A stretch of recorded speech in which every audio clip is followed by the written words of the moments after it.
This is the intro to my video. Please subscribe. Woo! Hey everyone! Welcome to Resincrafting with Chris Collected.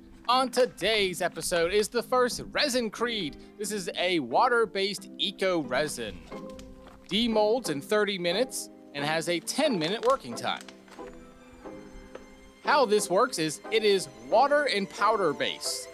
And what we're going to learn here today is I struggle to read packaging apparently, because what I did here and what you're looking at is the wrong way to do it. I put the water in first and I put the water to 100. Now the solution is a 10-to-3 solution, so 100 to 30. However, it's supposed to be 100 of the powder and 35 of water, but right now I'm putting in 35 of the powder and 100 of water. And so stay tuned, you'll figure out what happens when you do that. And yeah, it doesn't work. Is the simple solution there. So I'm sitting there trying to put in the powder and I'm like, okay. And this is my first time ever doing Resincrete or any kind of eco-crete product. I've only ever done the standard 1-to-1 solution for epoxy resin and some deep pour, which is 2-to-1. This is 10-to-3, and I was just like, okay. And on the back, it says it very clearly now that I kind of stopped and read it over again. But at first, I just saw water equals base, and I was just like, okay, and kind of understood eventually that what it meant was the base is 10 and the water is 3. But I had read it as water equals 10, and I was just like, oh, I didn't realize. So what we did, we have to measure it out and get it all right. Well, wrong for this one, but right as I thought it was. And then I'm mixing it around, and man, it is watery. And I'm thinking here, I'm like, how is this gonna pour? So now I'm getting a spoon, I'm like, maybe it's all clumped up. Like in my brain, I'm still like, okay, maybe something is up. What is going on? Now I'm like, okay, let's maybe look at that package again one more time. Backwards. I did it backwards. Yeah. I think I did it backwards. All right, well, let's do it again then. So, we're gonna get the scale back out because this one is not done by volume, like the measuring cup and looking at the side of it is instead done by weight, and so I have to use a scale. So now I'm doing 100 grams of the powder. This is a 1,000 gram package, which means technically it could do 10 of these. A little less for me though, obviously, because I spent 35 of it on something else on that first one. So now we're going to tear that, which makes it to even 0 again. So now I can add my 35 grams of water.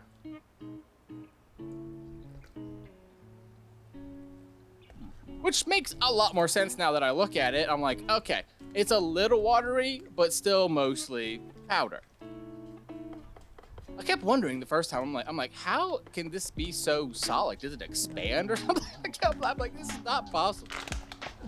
And then when I started mixing it around, the number went down, and so I actually just threw a little bit more powder in. I have no idea if I was supposed to do that or not. I just kind of already was freaked out by doing it wrong, and then I was just like, you know what, I want this one to work, so I threw a little more powder into it.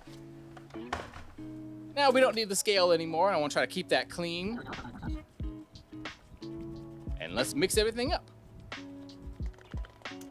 Another very important lesson that I learned in this video is work time. I should have been stopped by now. This thing is already mixed.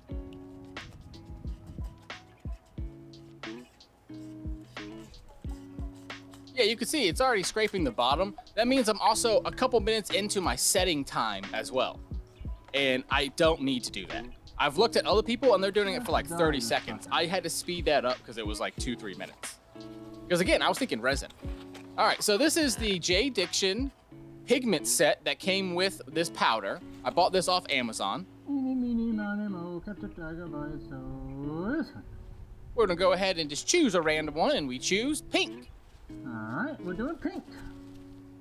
These are Resincrete pigments by J. Diction. These will dye this Resincrete really well. The results of this are wonderful. However, I couldn't help myself and decided to add just a little bit of mica powder. I heard that you could, and I was like, I wonder what's gonna happen if I mix in just a tiny bit of magenta into the rest of my already pigmented Resincrete. Mica powder. So let's go ahead and mix that up. If you notice right now, you see it's a little bit swirly. I can actually leave it just like that and make what's called a marble design. But being as I already put that powder in, I knew I wanted to mix it fully and completely. Thinking about this now, I really probably shouldn't have put the magenta in, but sometimes you get that thought in your head, you're like, well, I have a lot of it, I might as well use some of it. But really, I should have purely tested the pink. However, I don't think that magenta did much. It kind of just absorbed into it and it's just gone real fast. Now I see why the pigment is preferred over the mica. Again, way over mixing. I'm still mixing it at this point.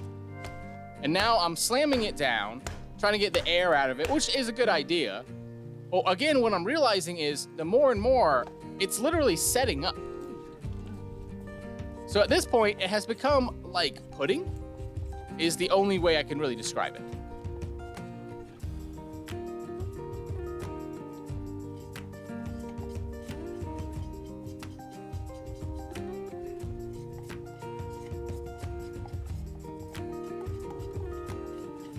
Also, I definitely realized right at this point too, I did not measure that tray out.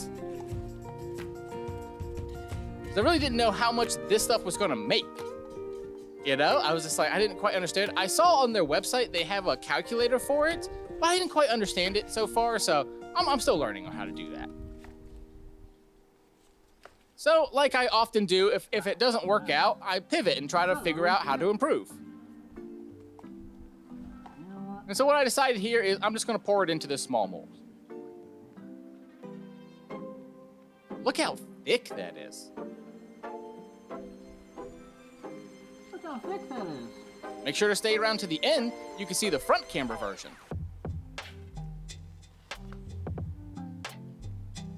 And I think in the future, I might switch to doing the front camera instead of the top camera, but I don't know, I haven't decided yet. You can see my hair is a bit in the way right now, and I had moved the camera to be closer to me on the top camera, and I'm like, I realize now I'm way in the shot, and I was like, that's the downside of recording this, and I don't really have a monitor to see it, and there's only just me here, so I couldn't see it anyways.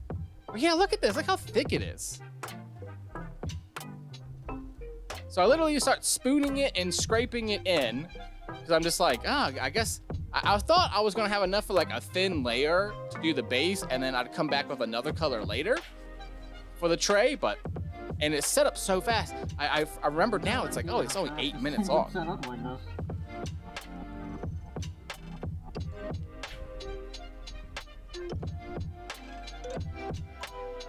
So as you can see, I'm trying to put it in all the little crevices. Again, I'm way into its working time by this point. Scraping the little last bits, try to get it all in there. But as you can see, as soon as I stop touching it, it's basically already setting. It's fascinating. It's almost like a brownie batter or something like that at this point.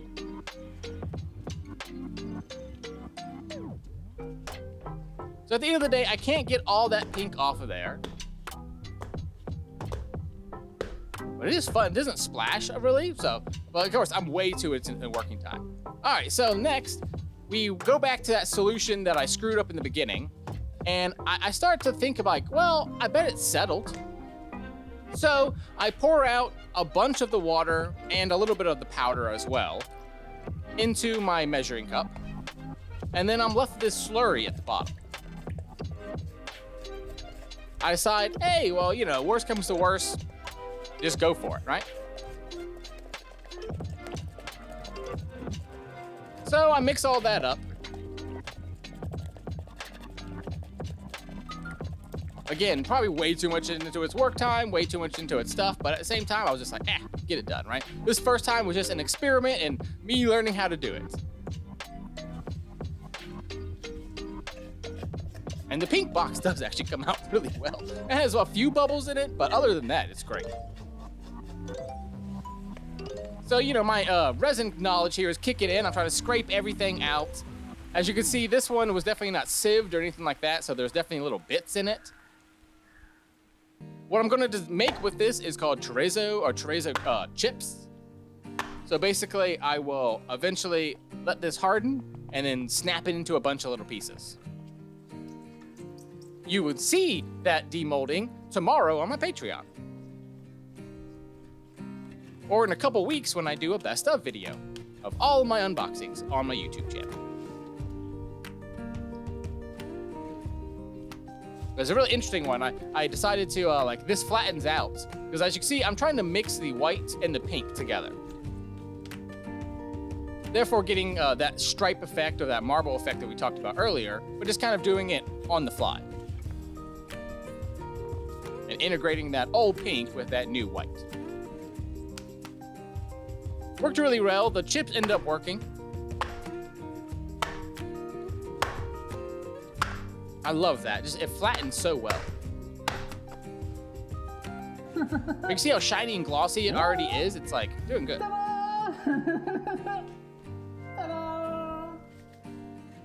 Okay. House of improvements. We don't attempt. always nail them the first never time, doing but this. we'll be back for the next try. Look at this thing. That's not good, huh? Look at that, it's already set. Look how fast that sets. I had no idea to do that. Alright. Alright. Make sure to stay tuned for the first camera angle and photos. Bye. Bye.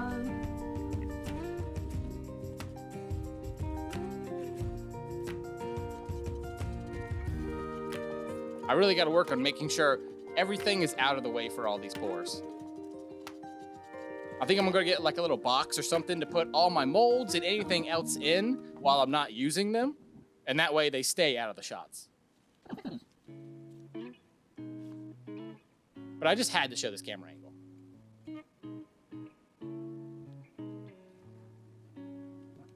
You can really see the pudding of it all.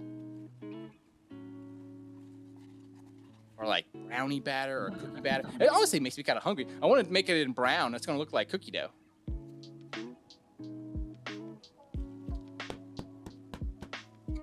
Also, just so you know, the lid does not make it. One of the other things I learned is that it's very fragile. And so within like an hour, I start to try to demold it and it just cracks in half. The other one, I waited another hour and demolded the actual little small pink container, and that one's fine. It has a few little bubbles, but overall, I would say it's a working piece. And it just looks so pretty. So make sure to stay tuned and see the photos.